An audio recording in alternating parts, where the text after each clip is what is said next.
आज का टॉपिक है डायबिटिक रेटिनोपैथी। तो डायबिटिक के हमारे आइज पे क्या क्या इफेक्ट होते हैं। वैसे डायबिटीज जब होती है व्हेनेवर समवन गेट डायबिटिक, ठीक है, जैसे मुझे है, किसी और को है, आपको है, तो उस पर क्या असर होता है कि क्या उस पर चेंजेस आना शुरू हो जाती है, ठीक है। तो काफी लोग कहते हैं as you know in daily routine life के I don't care, I am diabetic और I have uncontrolled diabetes around 400 350, मुझे तो कुछ नहीं होता, आई एम सुपर ह्यूमन, कुछ नहीं होता। थिंग इज डायबिटीज जो इफेक्ट करती है, it effects in many way to many organs of our body. With the time वो इफेक्ट बढ़ते रहते हैं, ठीक है। तो आई पे भी ये कुछ कुछ प्रॉब्लम करती है, ठीक है। क्या प्रॉब्लम करती है? ग्लाकोमा करती है, न्यूरोस्क्लेरोसिस करती है, कैटरेक्ट करती है, न्यूरोपैथी के लिए फेमस फॉर न्यूरोपैथी और डायबिटिक करती है। मगर जो मेन हम वैसे जनरलाइज बात करें तो देयर आर 3 प्रॉब्लम्स जो कर रही होती है। एक हमारी किडनीज को इफेक्ट कर रही होती है, एक हमारे हार्ट को वीक कर रही होती है, एक हमारे आइज के रेटिना को वीक कर रही होती है, और सारी बहुत सारे पूरे जैसे डायबिटिक फुट कर देती है, दूसरे कर देती है, तो ये 3 चीजें कर रही होती है। तो ये 3 चीजें करती क्यों है? एक्चुअली जो ब्लड वेसल्स हैं हमारे किसी भी ऑर्गन को सप्लाई क्या चीज कर रही होती है, ब्लड वेसल सप्लाई कर रही होती है। और डायबिटिक पेशेंट जो होता है, डायबिटीज जो होती है, इन वेसल्स को वीक कर रही होती है, ठीक है। जैसे जैसे क्रोनिक हाइपरग्लाइसेमिक रहता है पेशेंट, तो उनकी वेसल्स जो हैं वो वीक होना शुरू कर देती हैं, ठीक है। और कौन सी चीजें हैं और कौन सी डिजीज हैं जो वेसल्स पे इफेक्ट कर रही होती हैं? These are the few diseases which can also effect on the vessels of retina, ठीक है। तो डायबिटिक किसी पेशेंट हो गया तो उसकी क्या होगी कि वेसल्स वीक होना शुरू हो गई, ठीक है। अब रेटिना में ये किस तरह इफेक्ट करती है? वेस्कुलर डिजीज हो गई, तो ये कोरियो कैपिलरीज पे इफेक्ट कर रही होती है। व्हेनेवर यू गेट डायबिटिक, तो ये कोरियो कैपिलरीज पे इफेक्ट करती है। कोरियो कैपिलरीज में पैरासाइट्स होते हैं, वो लॉस होना शुरू हो जाते हैं। तो कोरियो कैपिलरीज जो होती है, कैपिलरीज का क्या काम होता है, वेसल्स का क्या, आर्टरीज का क्या काम होता है आई में? न्यूट्रिशन तो सप्लाई, ठीक है। अगर वो वेसल्स को वीक करेंगी तो क्या होगा? सप्लाई डिस्टर्ब हो जाएगी।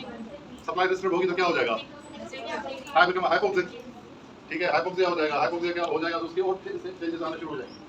तो एक तो वेस्कुलर लीकेज हो गई, ठीक है, क्योंकि वेसल ऑफ वेसल जो है वो वीक होती जा रही है। दूसरा क्या हो गया? ऑक्लूजन हो गई, वेसल बंद हो गई। क्यों ऑक्लूजन हो गई? क्योंकि ब्लड पे भी ये इफेक्ट कर रही होती है, ब्लड के भी रोलेक्स फिनोमेना हो जाता है, स्टिकनेस बढ़ जाती है, प्लाज्मा में चेंज आना शुरू हो जाती है। तो जैसे ऑक्लूजन हो गई तो इस्कीमिया हो जाएगा। इस्कीमिया होगा तो क्या होता है कि न्यू वेसल्स के लिए डेवलप होना शुरू हो जाती है। Once you get hypoxic ischaemia, तो क्या होता है कि सिग्नल्स आ रहे होते हैं, वीजीएफ रिलीज होती है, vascular endothelial growth factor release होता है, और वो क्या करवाते हैं कि न्यू वेसल्स को जनरेट कर रहे होते हैं, सिग्नल आ रहे होते हैं कि we don't have enough food, so please do something for us. So retina release the VGF. तो वीजीएफ क्या करते हैं कि अपनी तरफ से कोशिश कर रहे होते हैं, एफर्ट मार रहे होते हैं कि न्यू वेसल्स जो है वो बनना शुरू हो जाए, और खराबी होना शुरू हो जाती है। तो हाइपोक्सिया है, रेटिना को प्रॉब्लम है, can not feed their cells, feed their जो फोटोरिसेप्टर्स होते हैं। दूसरा क्या होता है कि लीकेज हो रही होती है। लीकेज होने से क्या प्रॉब्लम होता है? एडिमा हो सकता है। एडिमा होगा तो क्या होगा कि जिस तरह उसको काम करना चाहिए, जिस तरह उसको लाइट को ट्रांसमिट करना चाहिए, तो रेटिना का क्या रोल होता है? रेटिना का रोल ये होता है कि it transmit the signals to the brain once it get edematous. तो उससे क्या होता है कि पीछे ब्रेन तक जाने में वाटर पड़ा होता है तो इतनी मजा नहीं होता है, उसको रिड्यूस हो जाती है विजन, ठीक है। उसके बाद जो जरूरी तो नहीं है कि अगर ज्यादा लीकेज ज्यादा हो गई, वेसल्स बिकम मोर फ्रेंजाइल, तो ब्लड भी आ सकता है।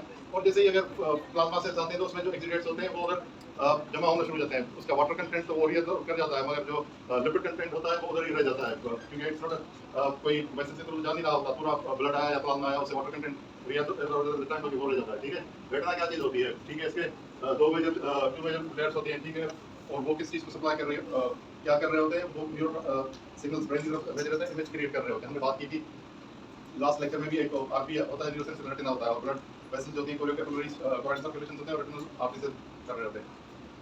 तो इधर से शुरू हुई पास बनने से ये पूरा सरफेस जो है वो रेटिना है। इधर से इमेज गया आई के अंदर लेंस के थ्रू जो देख रहे हैं, तो हम इस लेंस को चेंज कर रहे होते हैं ड्यूरिंग द कैटरेक्ट सर्जरी। आजकल स्टूडेंट भी आ रहे हैं, और इमेज जाके इधर पीछे मैक्यूला होता है, we can create the very clear image, वो जो है वो ब्रेन तक सप्लाई कर रहा होता है, ठीक है। ये उसकी लेयर्स होती हैं, ये बुक से देख लीजिएगा, ठीक है। तो this is the clean healthy retina, so this is the fovea, this is the macula, इधर से vision इधर हिट किया। वैसे तो पूरी सराउंडिंग को हिट करती है। If I'm looking at someone, मैं इस चेयर की तरफ देख रहा हूँ तो मेरा macula जो है वो इस चेयर की तरफ है, मगर ये तो नहीं कि मैं इस चेयर को देख रहा हूँ, मैं तो इसको देख रहा हूँ। अगर मेरी फील्ड में इतने सारे लोग सभी आ रहे हो, मैं अगर गुस्से से किसी स्टूडेंट को देख रहा हूँ कि वो लेट आई है, तो इसका मतलब ये नहीं कि मैं पूरी क्लास को नहीं देख रहा हूँ, I can see the class. तो ये क्या पेरिफेरी क्या कर रही होती है? वो पेरिफेरल इमेज क्लियर कर रही होती है। जैसे ही मैं कोई ड्राइव कर रहा हूँ, मैं सामने की तरफ कार चला रहा हूँ, तो अगर सामने से गाड़ी आती आता है तो it comes to my reflexes, क्योंकि मेरा पेरिफेरल रेटिना काम कर रहा है। 2 टाइप्स के डायबिटिक होती है, डायबिटिक 1 होता है, 2 होता है, ठीक है। मुझे इफ समवन गेट डायबिटिक, अगर ये स्टूडेंट जो है ये डायबिटिक हो गई है, तो परसों मेरी तरफ आ जाती है क्लिनिक में कि सर मैं डायबिटिक हो गई हूँ फ्रॉम 3 डेज, अब मुझे diabetic I feel I have diabetic retinopathy. तो मैं क्या कहूँगा कि तुम्हें क्यों होगी? तो there are few risk factors who can get diabetic, ठीक है। तो क्या होता है कि मैं तो कहूँगा भाई तुम्हें तो 3 दिन से हुई है, देयर मस्ट बी ड्यूरेशन। ऐसे तो नहीं है कि आज डायबिटिक हो गई, कल डायबिटिक न्यूरोपैथी हो गई, डायबिटिक आर्ट डिजीज हो गई, डायबिटिक रेटिनोपैथी हो गई, किडनीज पर डैमेज हो गया। नहीं, ये तब होगी when your vessels become weaker with the span of time. तो ड्यूरेशन रिस्क फैक्टर में duration of diabetes is very very important. दूसरा क्या होता है कि poor control. There are two guys, one who has a very good control over his diabetes and second one who has a poor control, glycemic control. तो common sense क्या है कि किसको जल्दी होगी? Exactly. The third one is कि मैंने बात की थी कि there are few diseases जो कि वेसल्स में अटैक आल्सो कर रही होती है। तो जो कहावत है कि सोने पे सुहागा आ जाता है, once you are diabetic, ऊपर से तुम हाइपरटेंसिव भी हो, तो मींस कि आपकी वेसल्स वैसे ही जा रही है। नेफ्रोपैथी भी ऑलमोस्ट यही चीजें कर रही होती है कि हाइपरटेंशन को बढ़ा रही होती है और वेसल्स पे इफेक्ट कर रही होती है। और डेफिनेटली जो हर चीज तो जिसमें कोलेस्ट्रॉल लेवल, मोटे और ये इन चीजों में प्रेगनेंसी और स्मोकिंग, ये तो आप हर चीज बुराई को ये समझ लेंगे, हर बुराई में ये स्मोकिंग और ऑब्वियसली रेडिएट होती है। प्रेगनेंसी भी अगेन एक्लेंसी या प्री-एक्लेंसी या अनकंट्रोल्ड थिंग्स तो also can affect the vessels. तो क्या चीज आ गई कि ये भी बहुत कुछ पूछा जाता है question in your exams, what are the risk factor of diabetic retinopathy. तो पुअर ग्लाइसेमिक कंट्रोल, ड्यूरेशन होती है, विद नेफ्रोपैथी होती है, स्मोकर्स को जल्दी होती है क्योंकि उनके वेसल्स वैसे ही वीक होती है, इनके कम हो रहे होते हैं, लिपिड जिसके कंटेंट ज्यादा होते हैं। तो मैंने क्या कहा था कि वंस इट स्टार्ट तो लीकिंग हो जाती है या रोलेक्स फिनोमेना या ऑक्लूजन की जल्दी हो जाती है। ठीक है, वही बात आ गई कि वेसल्स पे क्या आ रही होती है, या तो लीकेज आ रही होती है या तो आ रही होती है उसके साथ। तो ये this is the composition of capillary, छोटी जो पूरी कैपिलरी होती है उसमें पेरिसाइट 1 to 1 होता है। ये पेरिसाइट्स लॉस होना शुरू हो जाती है, तो इससे क्या होगा कि लीकेज शुरू हो जाएगी। और लॉस होने से क्या होता है कि ये वेसल्स भी वीक हो जाती है, तो इसकी आउट पाउचिंग हो जाती है जिसको हम माइक्रो एन्यूरिज्म्स कहते हैं। दूसरा क्या होता है कि ब्लड पे ये थिकनिंग हो जाती है, एंडोथेलियम की आरबीसी में चेंज हो जाती है, फ्लैटलिटी चेंज हो जाती है, बेसमेंट मेम्ब्रेन में चेंज होना शुरू हो जाती है। उससे क्या होता है कि ऑक्लूजन होती है। तो दो तरीके से वही डिस्कस कर दिया कि diabetic can affect about eyes. ठीक है, one is the occlusion, second one is the leakage. ठीक है, वही बात हो गई क्या है।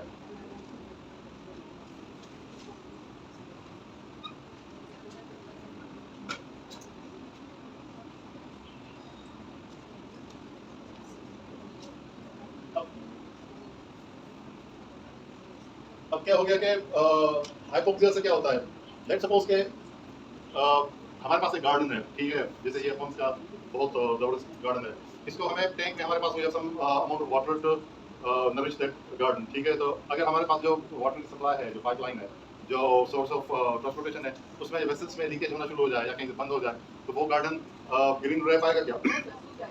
सूख जाएगा, सूखने से फिर पीला होना शुरू हो जाएगा, उसमें चेंजेस आना शुरू हो जाएंगी।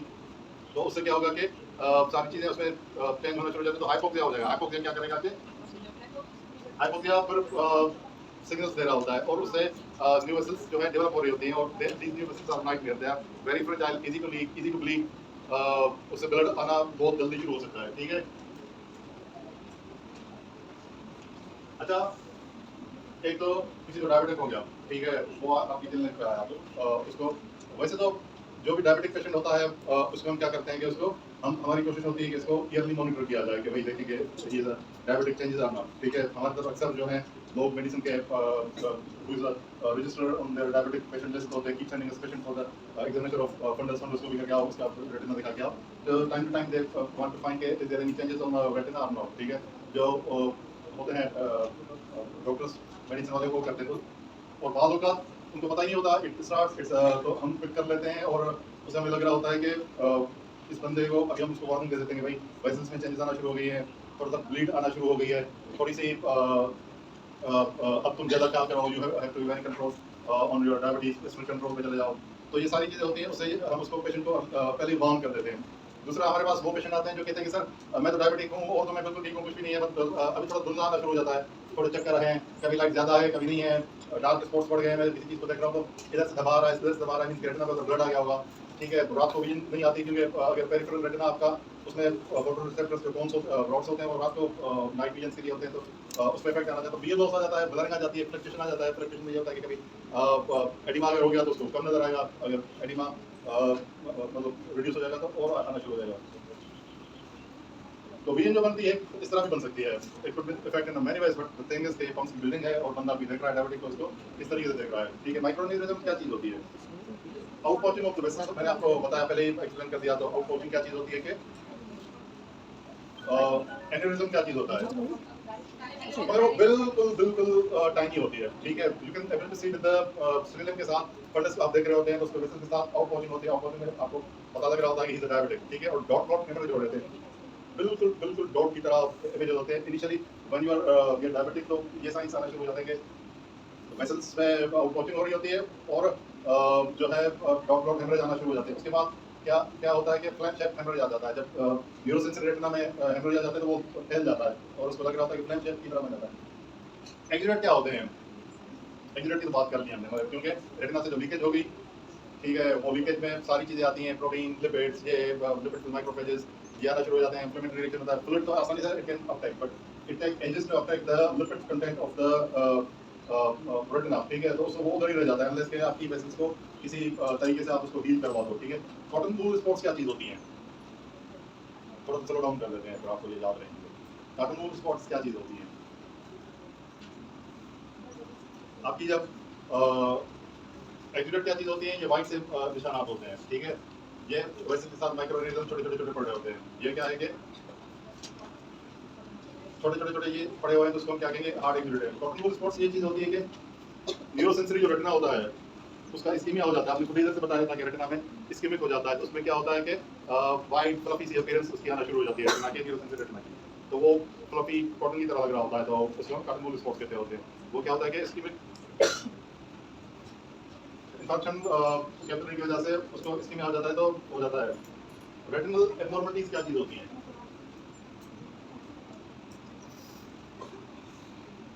ठीक है, तो ये जो पहले एक था डॉट डॉट हेमरेज था, अब ये क्या किस किस्म का है? जब न्यूरो सेंट्रल रेटिना में हेमरेज आ जाता है तो वो फैल जाता है, उसको फ्लैश शेप हेमरेज कह जाते हैं। क्लासिफिकेशन क्या होती है? तो आपके बुक में शायद लिखी हुई है, ठीक है। एक बैकग्राउंड है, प्रीप्रोलिफरेटिव है, प्रोलिफरेटिव है, एडवांस है, ठीक है। और एक आजकल इस पे ज़्यादा ध्यान दे रहे होते हैं आप, इट डिपेंड्स ऑन यू के व्हाटएवर यू वांट टू, जो भी आपको आसान लगे वो कर लेंगे। तो उसमें एक आता है कि नो रेटिनोपैथी, कुछ भी नहीं है। आप पेशेंट आपके पास हर साल आ रहा होता है और आपको लग रहा होता है कि इसमें रेटिना पे कोई भी चेंजेस नहीं आई हैं, इज कंप्लीटली फाइन, ठीक है। No no changes on retina और सब कुछ ठीक है, ठीक है। दूसरा होता है कि नॉन प्रोलिफरेटिव। और प्रोलिफरेटिव में क्या फर्क होता है? ठीक है, नॉन प्रोलिफरेटिव भी हमारा टाइम कितने बजे तक है? हो गया टाइम, ठीक है। इसको फिर आगे चल के कंटिन्यू कर देते हैं, थोड़ा ज़्यादा ही फास्ट चलने के चक्कर में। प्रोलिफरेटिव में क्या फर्क होता है? तो ये दिस इज योर होमवर्क, ठीक है।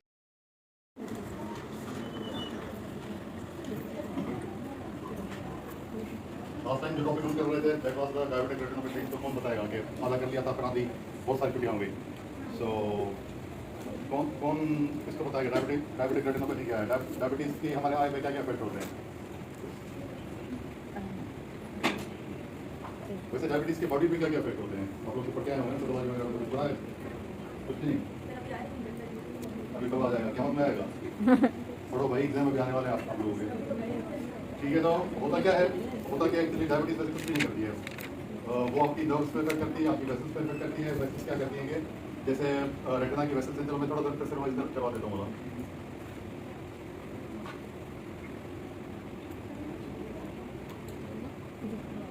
ये सारी चीज़ें करवाती हैं, बिल्कुल पढ़ लेना।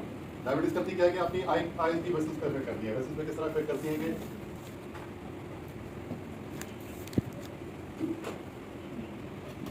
उसको या तो थिकनिंग हो जाती है, ब्लड सेल्स में चेंजेस हो जाती हैं, या वेसल्स लीकी हो जाती हैं, ये पेरिसाइट वगैरह लॉस हो जाते हैं। तो वेसल वीक हो जाती है। वीक होने से दो इफेक्ट हो सकते हैं। एक तो उसमें से ब्लड लीक होना शुरू कर देता है, दूसरा आउट पहुंचनी शुरू कर लेती है। तो है क्या, एक टिश्यू है जिसको हम रेटिना बोलते हैं, उसको नॉर्मल सर्कुलेशन चाहिए। वो उनको कौन सर्कुलेशन प्रोवाइड करता है? वो रेटिनल वेस्कुलेटर प्रोवाइड करता है। डायबिटीज़ क्या करती है? इन वेसल्स पे इफेक्ट करती है।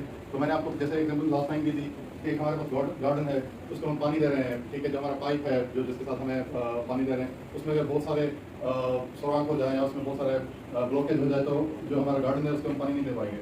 तो उससे क्या होगा कि गार्डन कंप्रोमाइज होना शुरू हो जाएगा, गार्डन इतना ग्रीन नहीं रहेगा जितना वो है। तो अब रेटिना की जब वेसल्स पे इफेक्ट आ रहा था डायबिटीज लास्ट टाइम हमने की डायबिटीज, उससे क्या आ रहा था कि रेटिना में उसमें क्या आ रहा था कि रेटिना हाइपोक्सिक हो रहा था। तो क्या रिलीज हो रहा था? हाइपोक्सिया होता है तो क्या होता है? वेस्कुलर फैक्टर रिलीज होते हैं, ठीक है। एक रेटिना है, उसको ब्लड सप्लाई जा रही है, कंप्रोमाइज हो रहा है, ठीक है। कंप्रोमाइज होने के बाद क्या होता है कि हाइपोक्सिक होता है रेटिना। हाइपोक्सिक होने के बाद क्या होता है कि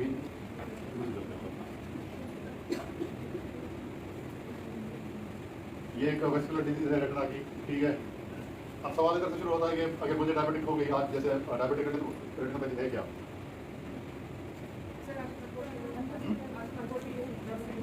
ठीक है, व्हाट डायबिटिक रेटिनोपैथी, ये तो मुझे पता होगा। प्रोग्रेसिव डिस्फंक्शन होता है। वैस्कुलर डिजीज है, हाइपोग्लाइसेमिया की वजह से आपके वेसल्स पे इफेक्ट होते हैं और रेटिना में चेंज आना शुरू हो जाते हैं। ठीक है, ये होता है। अब मुझे कल मैं गया हूँ, जैसे लेट्स सपोज के या आप लोग कोई गए हो जैसे किसी डॉक्टर के पास, उसने बताया कि यू आर डायबिटिक, ठीक है, उसने आपका लेवल कर दिया, तो उसको क्या डायबिटिक रेटिनोपैथी होगी क्या? नहीं, जरूरी नहीं। ठीक है, तो क्यों नहीं होगी डायबिटिक रेटिनोपैथी?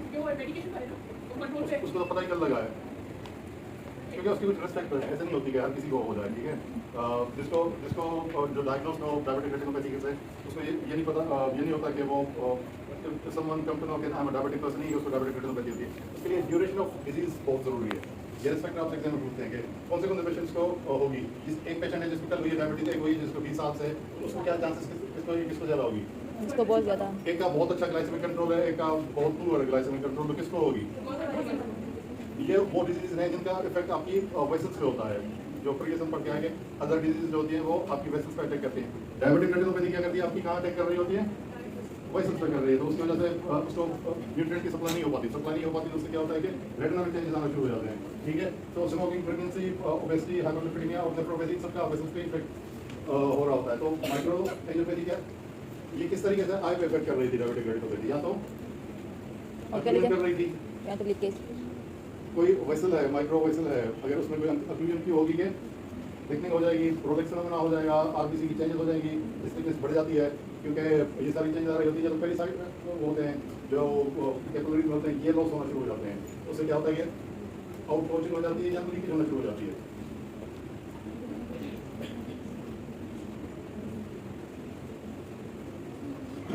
हाइपोक्सिया की वजह से क्या मैकेनिज्म शुरू हो जाता है? ग्रोथ फैक्टर्स रिलीज होते हैं। इसके एक मैकेनिज्म होता है, ठीक है, डिफेंस मैकेनिज्म होता है। तो in eye it's very very dangerous thing. ठीक है, कि आपका हाइपोक्सिया होना शुरू हो गया, हाइपोक्सिया ने सिग्नल्स देना शुरू कर दिए कि भाई we don't have sufficient nutrition, we need more blood, ठीक है, मोर न्यूट्रिशन, मोर एनीथिंग, तो फिर हम कुछ कर सकते हैं। उसकी वजह से उसके सिग्नल आते हैं, वेस्कुलर एंडोथेलियल ग्रोथ फैक्टर। ये वेस्कुलर एंडोथेलियल ग्रोथ फैक्टर क्या करवाते हैं कि आपको न्यू वेसल्स को प्रोमोट करते हैं कि वो बनना शुरू हो जाए। न्यू वेसल्स बनती हैं, they are very fragile, they are easy to bleed, वो इतनी अच्छी नहीं होती, वो हमारे काम की दरअसल होती ही नहीं है। वो बिल्कुल बॉडी में मैकेनिज्म होता है कि वेसल्स बनती है, मगर इतनी कोई ढंग की नहीं, आयरन से बिल्कुल ढंग की नहीं होती, किसी काम की नहीं होती। तो हमने क्या करना होता है कि हमने ये करना होता है कि सप्लाई और डिमांड को बैलेंस करना होता है। This is the only trick we can do. ठीक है, अब ये साइन सिम्टम्स है, ब्लरिंग है, फ्लक्चुएशन है, डार्क स्पॉट्स है, पोर नाइट विजन है, ये खुद ही पढ़ लेना। माइक्रो एनेरिज्म्स क्या चीज़ है, छोटे छोटे जो एनेरिज्म होते हैं वेसल के साथ पड़े होते हैं। ये वेसल के साथ एक एनेरिज्म पड़ा हुआ है। स्टार्टिंग मूल स्पॉट क्या चीज़ थी?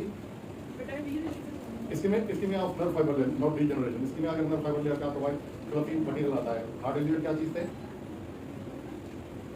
जो फ्लूइड लीक हो रहा है तो फ्लूइड तो टेकअप कर लेती है रेटिना, उसके lipid content microfilm lipid film microfilm वो इधर ही रह जाते हैं, वाइट से आते हैं। ये फ्लफी ज़्यादा ऐसे कॉटन की तरह दिख रहे होते हैं, छोटे छोटे दिख रहे होते हैं, ये रेटिनल हेमरेज। अच्छा, इसको हम क्लासिफाई किस तरीके से करते हैं?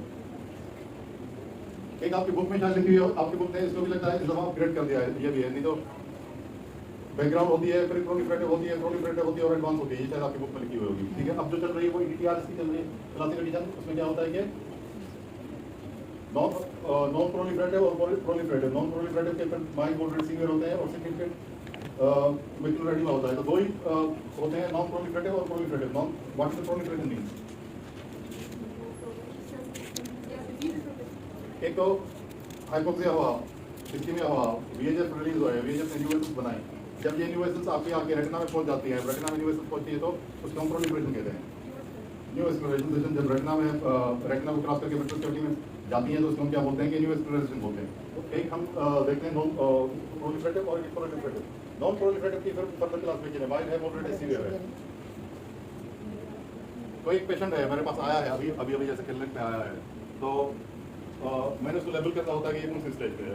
फर्स्ट थिंग इस दैट ये स्टेज कौन सी पे है। अभी मेरे पास क्लिनिक पे आके बैठा हुआ है, डायबिटिक क्लिनिक है, अगर कोई कर रहा है मेडिसिन वाला तो उसके पास 30 पेशेंट आते हैं, तो वो एवरी 6 मंथ या एनुअली मुझे रेफर कर देता है कि भाई जाके तो 1 साल हो गया, बहुत सारे पेशेंट आते हैं कि जाके आई के डॉक्टर से चेक करवा के आओगे कुछ है या नहीं है।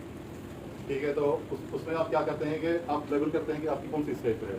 तो क्लासिफिकेशन में क्या होगी, एक तो प्रोलिफरेटिव होगी, एक नॉन प्रोलिफरेटिव होगी। नॉन प्रोलिफरेटिव में फिर हम माइल्ड है, मॉडरेट है, सीवियर है। माइल्ड में क्या था कि अगर कोई भी माइक्रो एनेरिज्म है, कोई भी एक टाइनी सा, अगर उसमें तो बहुत सारे हैं, डॉट मिल जाता है रेटिना से, छोटा सा नुकसान भी मिल जाता है, तो उसको लेबल कर देते हैं कि यू आर आपको माइल्ड है, नॉन प्रोलिफरेटिव डायबिटिक रेटिनोपैथी आपको शुरू होना आपको शुरू है, तो बी केयरफुल। ठीक है, और फॉलोअप को आप वैसे हम एनुअली आपका फॉलोअप कर रहे थे, अब एवरी 3 to 6 मंथ आपका हम फॉलोअप करेंगे। ठीक है, और डायबिटीज़ ऐसी चीज़ है सारी दुनिया में जो भी जो वेस्टर्न कंट्रीज है, अगर इफ यू बिकम डायबिटिक तो आपकी ड्रग्स जो हैं आपको फ्री हो जाती हैं, आपको बहुत सारे बेनिफिट्स पे आप चले जाते हो। वो क्यों चले जाते हो कि if you become diabetic in England तो आप उधर क्या करते हो, आपको बहुत सारे NHS आपको बहुत सारे बेनिफिट्स देना शुरू कर देती है। वो इसलिए देती है कि वो कहते हैं कि अगर इन लोगों को दवाइयाँ whatever they want we want to give them, उससे ये होता है कि क्योंकि इसके फिर कॉम्प्लिकेशंस को डील करना बहुत एक्सपेंसिव है, बहुत टाइम टेकिंग है, तो बेहतर है कि कॉम्प्लिकेशंस होने ही ना दो, अभी से इनको बहुत सारी सहूलतें दे दो कि बहुत सारी फैसिलिटी कर दो कि ये आगे उस स्टेज पे ये लोग जाए ही ना। तो कॉम्प्लिकेशंस से बचने के लिए सारे गेम कॉम्प्लिकेशन हमारे इधर तो नो वन केयर्स कि क्या हो रहा है। डायबिटीज़ होगा तो उसकी एक्सपेंसिव दवाइयाँ होगी, वो खरीद सकेगा नहीं करेगा। Once you diabetic in America है यूके, आपके वैसे भी और भी कोई डिजीज है तो उसकी ट्रीटमेंट आपको फ्री मिल रही होती है, because you have to take care of the patients के। वो अगर प्रोलिफरेटिव ये कॉम्प्लिकेशन में चले जाते हैं तो फिर आपको कंट्रोल करना बहुत सारा मुश्किल होता है। मॉडरेट में क्या क्या हो रहा था, माइंड में क्या था कि एक या 2 जगह पे आपको एनेरिज्म मिल जाए, 1 या 2 जगह पे आपको डॉट क्लॉट हेमरेज मिल जाए। मॉडरेट में क्या था कि 2-3 जगहों पे डॉट क्लॉट हेमरेज मिल जाए, रेटिनल वेसल्स में चेंजेस आना शुरू हो जाते हैं, ब्लीडिंग होना शुरू हो जाती है। ठीक है, या पतली हो जाती हैं या मोटी हो जाती हैं। ठीक है, कोई ना कोई कॉटन वूल स्पॉट क्या थी इसकी में of the nerve fibre layer थी, वो हो जाए, या इंट्रारेटिनल वेस्कुलर एब्नॉर्मलिटी मिलती है, वो हो जाए। तो नॉन प्रोलिफरेटिव में 3 चीजें थी, एक माइल्ड था, मॉडरेट था, सीवियर था। एक थी माइल्ड, उसमें एक तो हो जाए। एक बात कर लेते हैं, एक सीवियर है। सीवियर क्या चीज़ है कि डॉट क्लॉट माइक्रो एनेरिज्म्स, अगर चाहो आप रेटिना देखते हो, एक नहीं है, उधर भी देख रहे हैं, उधर भी देख रहे हैं, इधर भी देख रहे हैं, नीचे भी देख रहे हैं, या वेस्कुलर ब्लीडिंग जो है ये कितने क्वाड्रेंट में है, 2 or more problems. ठीक है। या तो आपको ये जो रेटिनल वेसल्स हैं उसकी प्रोलिफरेशन है, मगर वो चेंजेस है उसमें, मगर इंट्रारेटिनल है, रेटिना से बाहर निकलेगी तो क्या कहलाएगी, प्रोलिफरेटिव। रेटिना के अंदर है तो क्या कहलाएगी, इंट्रारेटिनल वेस्कुलर एब्नॉर्मलिटी। तो जब पेशेंट आपके पास आता है, इन क्लासिफिकेशन से ये होता है कि आप बैकग्राउंड है या माइल्ड है तो आप कहेंगे भले you can take care of yourself, 6 महीने के बाद आ जाएं, गुड ग्लाइसेमिक कंट्रोल हो और जो आपकी चीज़ें वो कंट्रोल हो, तो इट्स ओके, आप भले आराम से फिर आ जाएं। जितनी सीवियरिटी बढ़ती जाएगी तो हमारा फॉलो पेशेंट्स हम किनको ट्रीट करेंगे, ट्रीटमेंट के हमारे पास ऑप्शन क्या है, हम ट्रीट किनको करेंगे, या तो हम करेंगे जिनको सीवियर होगा, जो NPDR नॉन प्रोलिफरेटिव होगा, या तो प्रोलिफरेशन हो जाएगी, उसको हम ट्रीट करेंगे। प्रोलिफरेशन क्या चीज़ थी, ठीक है, तो या तो डिस्क पे आती है तो NVD बोलते हैं, ठीक है, ऑन डिस्क होता है, या एल्सवेयर होती है तो NVE बोलते हैं, ऑन एल्सवेयर होता है, ठीक है। तो NVD होता है, NVE होता है, ठीक है। प्रोलिफरेशन होता क्या है, प्रोलिफरेशन में न्यू वेसल्स बनती है, न्यू वेसल्स बनने से क्या होता है कि वो they are very fragile, they are easy to bleed, या उसमें से सब्सटेंस लीक होता रहता है। लीक होने के बाद क्या होता है कि जब एडिमा हो जाता है तो ये भी एडिमा वैसे ही हो रहा था विदाउट न्यू वेसल्स, Accident, हाँ. क्योंकि वो माइक्रो एनेरिज्म और ये वेसल्स लीक हो रही थी। इनसे मुसीबत ये होता है कि इनसे ब्लड लीक होता है, because they are retinal vessels cavity में उधर वो फ्रेजाइल होती है, वहाँ से वो ब्रेक कर जाती है या तो ब्लीड करना शुरू कर देती हैं। तो ब्लीड करने से प्रोलिफरेशन पहले भी आपको हार्ट एक्सीडेंट, सॉफ्ट एक्सीडेंट, ये सारी चीज़ें इसलिए मिल रही थी, मगर प्रोलिफरेशन का मतलब कि ये वेसल्स रेटिना के अंदर आ गई और they can bleed, vitreous haemorrhage हो सकता है, रेटिनल ब्लीडिंग हो सकती है, ठीक है, ये बहुत कॉम्प्लिकेशन है। तो हम ट्रीट किस दोनों कंडीशंस को कर रहे थे, एक तो सीवियर नॉन प्रोलिफरेटिव हो उसमें भी हम कर लेते हैं ट्रीट, या तो प्रोलिफरेटिव हो उसमें हम कर लेते हैं। हमारे आई की कौन सी लेयर होती है, कौन सा पोर्शन होता है जो विजन में एक्चुअली इन्वॉल्व होता है।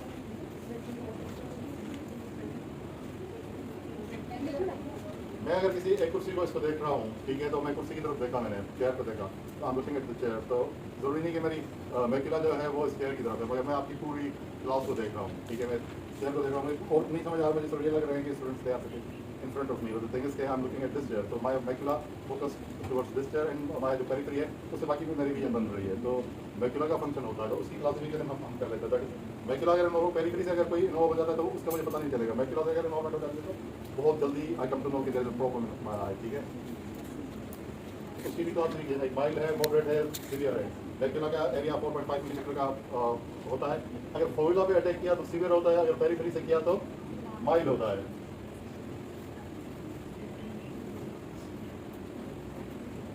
क्या क्या कॉम्प्लिकेशंस होते हैं डायबिटिक रेटिनोपैथी के? एक तो भाई विजन चली जाती है, कॉम्प्लिकेशन।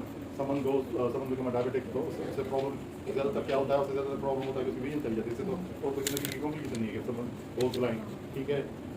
अगर उससे भी पहले की हम बात करें तो आखिरी कहानी है कि भाई गेम ओवर होगी तो उससे क्या होता है कि विट्रेस हेमरेज हो रहा था। एज वी डिस्कस कि these news are very fragile, very leaky, very bleed. थोड़ा सा भी विट्रेक्शन पड़ गई, थोड़ा सा भी विट्रेस का आ गया तो दे कैन ब्लीड। क्या क्या? हाँ, तो ज़्यादातर वो अगर विट्रेस हेमरेज आता है वो प्रोलिफरेशन यूवेसल्स लीक करती हैं तभी प्रोलिफरेशन होती है। फ्रैक्शनल रेटिनल डिटैचमेंट होता है। क्यों होता है? क्योंकि लीकी मटेरियल लीक होता रहता है, उससे फाइब्रस बेंड बन जाते हैं और रेटिना को फुल कर लेता है। रोडेसिस आइडिस क्या चीज़ है? कि पढ़ाई किसी ने ग्लाकोमा में? New vessels on iris. देखो VEGF तो रिलीज हो गए, ये तो गेम हो गया कि it can trigger vessel on retina पे ज़्यादा होंगी। क्यों होंगी रेटिना पे ज़्यादा के? इसलिए होंगी क्योंकि रेटिना करीब है और उधर से पहले रेटिना जो टारगेट। दूसरा वो आगे जाके एक्वस में चले जाएंगी, आइरिस पे चले जाएगी, एंगल पे चली जाएंगी, तो उधर ये न्यू वेसल्स बनना शुरू हो जाती हैं। उधर न्यू वेसल बनेगी तो उससे क्या होगा कि new vessels on iris rubeosis iridis हो जाता है। तीसरा वो रोडेसिस ही आपका ग्लाकोमा करवा सकती है और इवेंचुअली सब कॉम्प्लिकेशन मिल के ये कर लेते हैं। This is vitreous haemorrhage. 3 detachment थी, एक रिग्मेटोजेनस थी और एक फ्रैक्शनल और एक एक्यूरेटिव। फ्रैक्शनल क्या था कि रिग्मेटोजेनस मींस कि अगर कोई होल हो तो रेटिनल फ्लूइड चला जाए। फ्रैक्शन में क्या हो गया, आपकी कोई चीज़ आपके रेटिना को पुल कर रही है। और एक्यूरेटिव में क्या थी कि सब रेटिनल फ्लूइड वहाँ से कोई आ जाए और आपको रेटिना सेपरेट करे। तो इसमें कौन सी होती है? इसमें फ्रैक्शनल होती है। This is the new vessels on iris. ये जाके एंगल में भी हो जाती है। एंगल में अगर ये वेसल्स हो जाती हैं तो वो एक्वस के फ्लो को बाहर नहीं जाने देती है और एंगल कभी कभी बंद भी हो जाता है।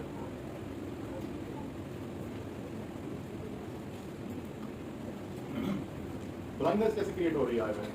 कोई बंदा है, उसको कंटिन्यूस विट्रेस ब्लीडिंग है, कैविटी में ब्लड भर गया है, ठीक है, कैविटी स्टार्ट ब्लीडिंग, उसमें ब्लड आ गया है, मैक्यूला के सामने ब्लड पड़ा हुआ है। जैसे ये तो बहुत छोटा था मगर ये कभी कभी ये तो पंडस पूरे को ये बस रेडी हो जाएगा तो विट्रेस जो है वो ब्लीड हो जाएगा तो और क्लियर भी नहीं हो रहा होगा। विट्रेस को भी करेंगे फिर भी ब्लीड हो जाता है, रिपीट हो जाता है, तो वो ब्लाइंड हो जाएगा। Neovascular glaucoma again the pressure become raised और कॉम्प्लिकेशंस होना शुरू हो जाएंगी। तो उससे क्या होगा कि ग्लाकोमा और प्रेशर कंट्रोल नहीं होगा और आपके चला जाएगा या तो पेशेंट की कंप्लायंस पुअर होगी नहीं है। फ्रैक्शनल रेटिनल डिटैच में भी ब्लाइंडनेस हो जाती है। और मैक्यूलर इस्कीमिया क्या चीज़ थी? हाइपोक्सिया हो गया। अगर रेटिना ही उसका इस्कीमिया हो गया तो क्या होगा कि ना रेटिना बचेगा और ना ही उसकी फंक्शन बचेगा, ठीक है। रेटिना हाथ बचेगा ना बात नहीं बचेगी, ठीक है। प्रिवेंशन हम क्या क्या कर सकते हैं कि हम somebody become a diabetic तो हम उसको किस तरह बचा सकते हैं, ठीक है। हम उसको इस तरह बचा सकते हैं कि बार बार उसकी स्क्रीनिंग करें, बार बार उसकी ग्लाइसेमिक कंट्रोल करें, उसको बार बार हम बुलाएं, ठीक है। अगर इस someone become patient of diabetic retinopathy तो उसको अर्ली हम उसको वार्निंग देते रहें, उसको हम ट्रीट करें, तब तक वेट करें जब तक कॉम्प्लिकेशन बहुत बढ़ जाएगा। अर्ली चेंजेस है तो हम उसको तभी मैनेज कर लेंगे, ठीक है। तो हम क्या किस तरह मैनेज कर सकते हैं? हम मैनेज इस तरह कर सकते हैं, अगर माइल्ड है, मॉडरेट है तो उसको हम क्या मैनेज करेंगे कि उसका एक तो क्या कंट्रोल करेंगे, एक तो हम कंट्रोल करेंगे कि आपका ग्लाइसेमिक कंट्रोल बहुत अच्छा बना देंगे, ठीक है। हमारे कैजुअली हम रेफर करेंगे मेडिसिन वाले वार्ड वाले, हमें रेफर कर देते हैं कि भाई doctor please take care of this eye. हम उनको रेफर कर देते हैं कि भाई इसको डायबिटिक रेटिनोपैथी है और इसको जाके आप ट्रीट करो और इसका we need a very good glycaemic control. और रिस्क फैक्टर क्या क्या थे इसके? कौन बताएगा आप? रिस्क फैक्टर अभी फिर से रिवाइज किए। हाइपरटेंशन थी, जबरदस्त। और प्रेगनेंसी थी, नेफ्रोपैथी थी, स्मोकिंग थी, डायबिटीज भी था, ड्यूरेशन थी। अब ड्यूरेशन तो हमारा कोई बस नहीं है, ठीक है। बाकी रिस्क फैक्टर तो मैं एड्रेस कर सकता हूं ना। पुअर कंट्रोल कहूँगा बाबा बताओ मानो इसको कंट्रोल ग्लाइसेमिक कंट्रोल अच्छा बनाओ, तुम ट्रीट तो नेफ्रोपैथी तो ट्रीट करवाओ, प्रेगनेंसी है तो इक्लिम्सिया प्रेक्लिम्सिया या इसको और क्या होता है उसमें ग्लाइसेमिक कंट्रोल नहीं होगा, उसकी कॉम्प्लिकेशन को अवॉइड करना होगा, स्मोकिंग छोड़ दो, ठीक है। लिपिड है तो एंटी लिपिड ड्रग्स पे चलो। तो हाइपरटेंशन है तो एक तो पहले ही stress, your vessels are already under stress, furthermore you are putting more stress by the uncontrolled hypertension. एक तो वैसे ही मुसीबत और तुम कंट्रोल नहीं कर रहे हो। तो पहले हमारी जो ड्यूटी है we have to counsel the patient, ठीक है। काउंसल में हम उसको क्या करेंगे कि भाई आप अपनी चीज़ों को कंट्रोल करें। देखें glycaemic control is very poor. मैं तो ट्रीट ही नहीं करता हूँ। अगर किसी का पुअर ग्लाइसेमिक कंट्रोल तो इट्स वेरी, मेरा तो रेस है, सारी उम्र आप उससे चलते रहते हो, ये होता है। पेशेंट नहीं देख रहा हूँ कि नहीं है, उस पर कंट्रोल नहीं करता हूँ, मेरी कोशिश होती है कि भाग जाएंगे, end of the day he not any benefit, तो हम उसको ट्रीट ही नहीं। मैं तो मतलब करना चाहिए, मगर मैं मुझे दिल नहीं करता ट्रीट करूँगा किसी के। हम मुझे किस तरह पता चलेगा कि इसका ग्लाइसेमिक कंट्रोल ठीक है या नहीं है? चेक करेंगे ना सर, स्क्रीनिंग करेंगे। एक तो हमने फास्टिंग ब्लड शुगर करवाते हैं, और क्या करवा रहे हैं, रैंडम नॉलेज HbA1c करवाते हैं, ठीक है। वैसे ये तो बात अक्सर की बात नहीं है। अगर हम 1% HbA1c रिड्यूस कर देते हैं, let's suppose someone have a HbA1c of 877 पे करके आता हूँ, तो 40% जो रिस्क है ऑफ ये जो डायबिटीज़ के जो मुसीबत है वो 40% रिड्यूस हो जाती है 1% कंट्रोल करने से। तो दूसरा हम क्या करेंगे, उसकी पहले डायबिटीज को ट्रीट करने के फॉलोअप्स हैं, ठीक है, फॉलोअप में हम देखेंगे। दूसरा हम ये सारी चीज़ें तो कंट्रोल कर सकते हैं ना, कि सिगरेट छोड़ो, वेट लूज करो, लिपिड को कंट्रोल करो, ये करो, वो करो, ये करो, ये तो हम कर सकते हैं।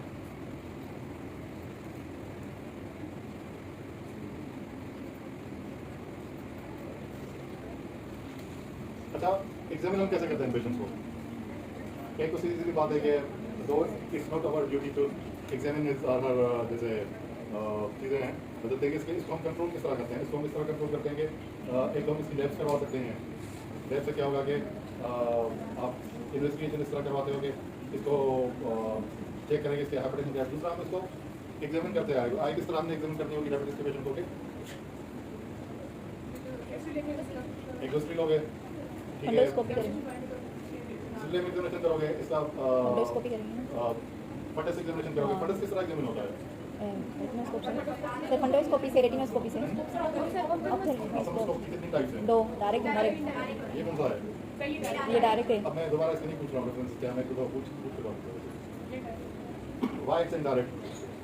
इनडायरेक्ट है सर, लेंस यूज हुआ है ना, लेंस यूज किया है, और बीच में भी है। और क्या है स्टूपिड थिंग, मुझे तो कभी से रटने वाली चीज़ें हैं कि इसका इन्वर्टेड होता है, इसका रियल इमेज बनता है और इन्वर्टेड होता है। इसका जो इमेज बन रहा होता है वो between lens and observe, between lens and Observer. बन रहा होता है। तो उससे क्या हो रहा होता है कि इसलिए इसको डायरेक्ट बोल रहे होते हैं। मैं ये सर अब ये किसको बात याद रहेगी सर, लॉजिक नहीं है, साइंस है, ये रखने वाली बात है, फिजिक्स है। तो दिस इज द थिंग। तो हम पहले तो उसको क्या करेंगे कि हम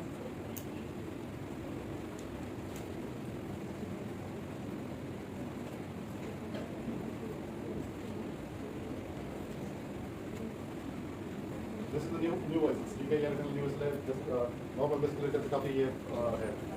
ये इतनी फ्रेजाइल होती है, थोड़ा भी कोई बैंड वगैरह जैसे रेटिनल बैंड बन जाएगा तो ये इजीली ब्रेक हो जाएगी।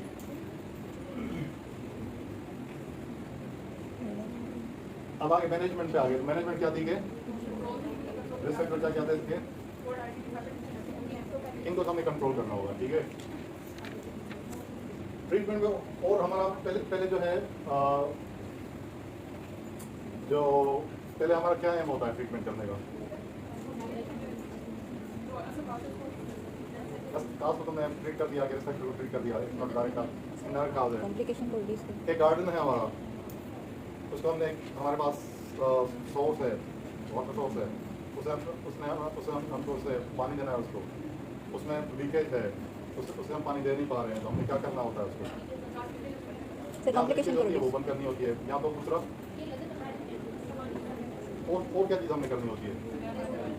नया पाइप लगा तो ठीक है, इतनी अल्लाह के बनाए हुए पाइप में और हमारे बनाए हुए में बहुत फर्क होता है, हमारी चलता नहीं है, वैसे सभी हम बना नहीं पा रहे हैं, ठीक है।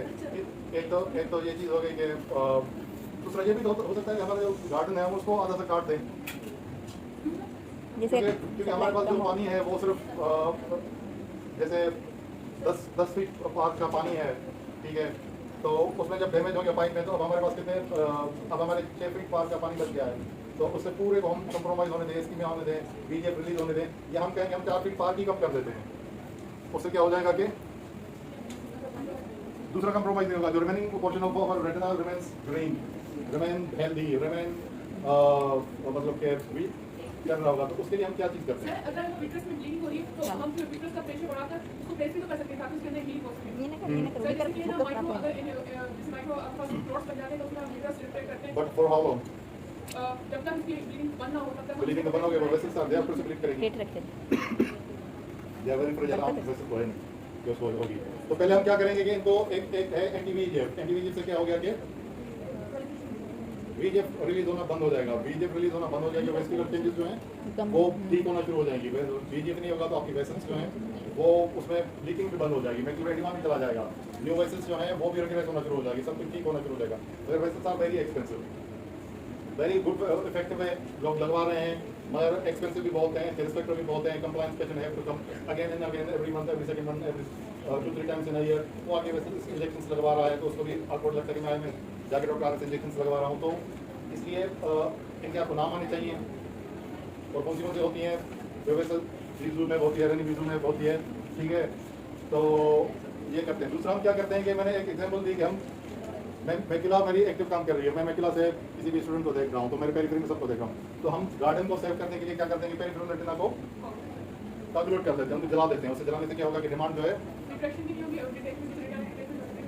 डिटैचमेंट नहीं हो जाती, मेरे सब हमारा डिटैचमेंट होना का रोल नहीं है, यू आर सो राइट, नहीं होती है। हम लोग इसलिए भी पता होता है, हम इसलिए कर रहे होते हैं कि अगर न्यू वेसल्स हैं तो डिमांड कम हो जाएगी, तो हाइपोक्सिया क्या होगा कि कम चांसेस कम हाइपोक्सिया कम हो जाएगा, तो न्यू वेसल्स VEGF क्या होगा कि रिलीज होना खत्म हो जाएगा। न्यू वेसल्स VEGF रिलीज नहीं होगा तो न्यू वेसल्स क्या होगा कि उनको मेंटेन करने के लिए भी, मेंटेन होने के लिए भी कंटिन्यूअस सिग्नल्स चाहिए। अगर VEGF रिलीज हो गया तो न्यू वेसल्स जो है वो रिग्रेस कर जाएंगी, ठीक है, फाइबर्स बेंड स्टेम रह जाएंगे, न्यू वेसल्स रिलीज हो जाएगी। तो हमने क्या किया कि बेंड स्टेम ट्रीटमेंट का हमारा क्या था कि एक तो VEGF देंगे, VEGF से भी ये होता है कि VEGF को इफेक्ट करता, VEGF चला जाता है तो सारी चीज़ें बेहतर हो जाती हैं।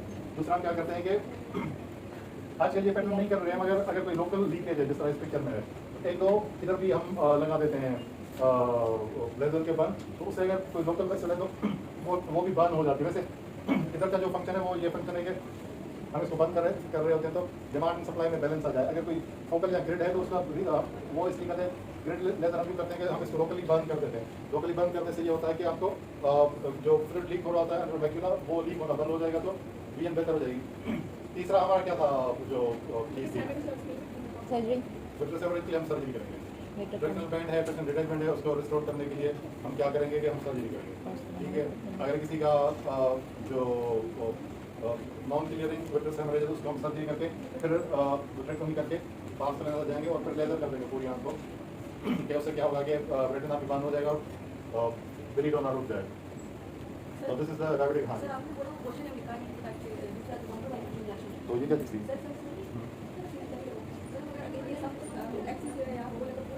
क्या बोल रहे?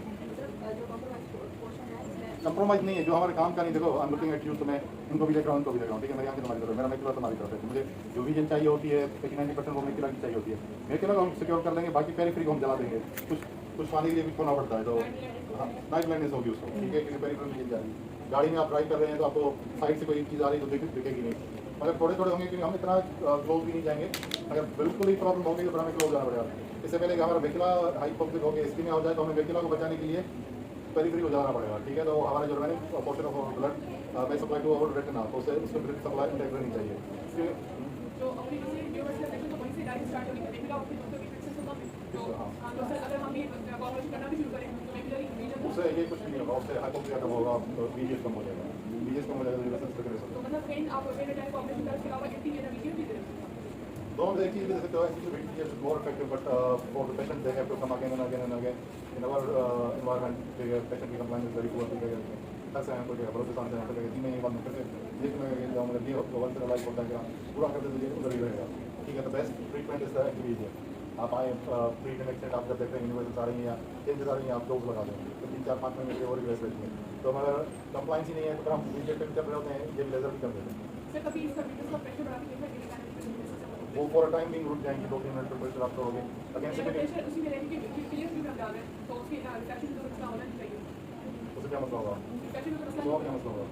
ब्लॉक हो जाएगा, प्रोलॉन्ग पीरियड के लिए आप कर नहीं सकते हो। वैसे पे यूनिवर्सिटी प्रेशर होती है उसकी ब्रेक करती हैं, यू आर सो राइट, हम कभी किया नहीं है, अगर हम कर सकते हैं तो प्रेशराइज करने के लिए तो उसका रुक जाएगा। फॉर फ्यू सेकंड्स आप कर सकते हैं या फ्यू मिनट्स तक आप कर सकते हो, मगर वो आप छोड़ेंगे फिर से टेंशन आप चलने पे वो होगा तो this is even not a consideration of treatment. Surgery पे जब हमको रेटिना की सर्जरी करते हैं, ठीक है, तो उसमें अगर ड्यूरिंग सर्जरी ब्लीड हो जाए तो आप तो रोक देते हैं फुल टाइम, ये हो जाता है। बाकी not any stay in treatment, कोई भी नहीं आप यूटिलाइज करो, छोड़ोगे 1-2 घंटे के बाद फिर से भी आप चलते हैं फिर से ब्लीड होना शुरू हो जाएगा, ठीक है जी। Thank you so much.